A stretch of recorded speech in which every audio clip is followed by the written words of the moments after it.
My husband and I have been married for 5 years. I earn the highest income between us.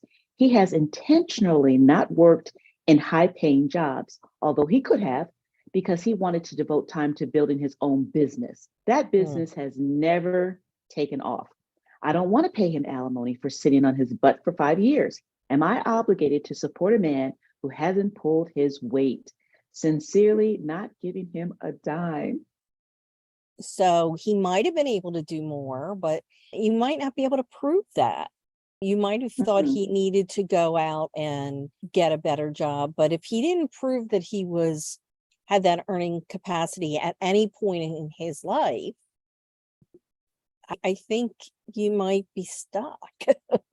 You know, So define earning capacity for us. When you use that term, what does it mean? it means what you could possibly earn based on your education, experience, and abilities. The thing is, you might have a doctorate in something amazing, but it doesn't necessarily pay a lot. It might be that all it pays is a stipend from a college.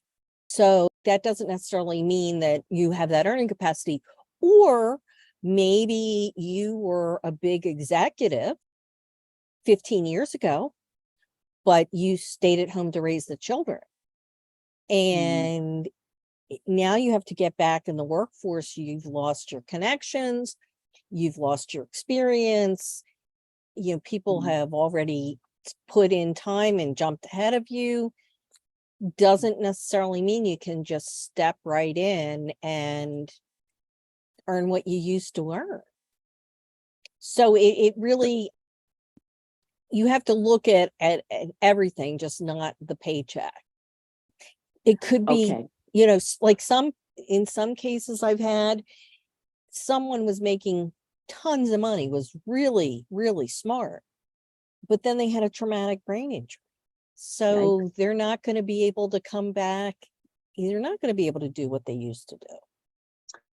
Okay, so let me play the devil's advocate on behalf of this person who wrote in. Okay, so she's saying her husband could have worked at his earned at his capacity, but intentionally did not. So let's say, I'm going to make it up. I don't know her actual story, but let's say that he was a PhD, a psychologist. Okay, and he could have gotten well-paying jobs over six figures, but he chose instead to work as a clerk at Walmart. So he's really working well below his capacity intellectually and financially. Does she have any recourse here?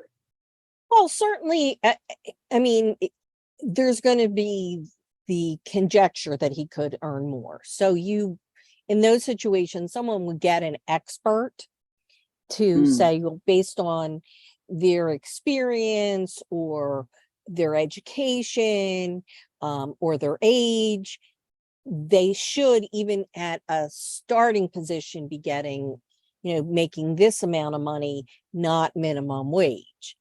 And you could mm, present that at court, and that is earning capacity. It's not necessarily what you get in your paycheck, it's what you have the capability of earning.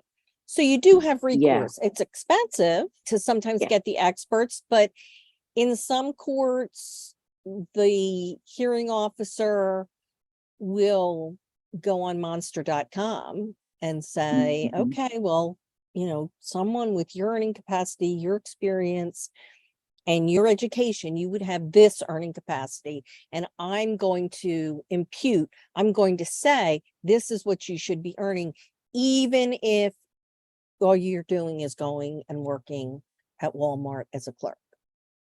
Yeah.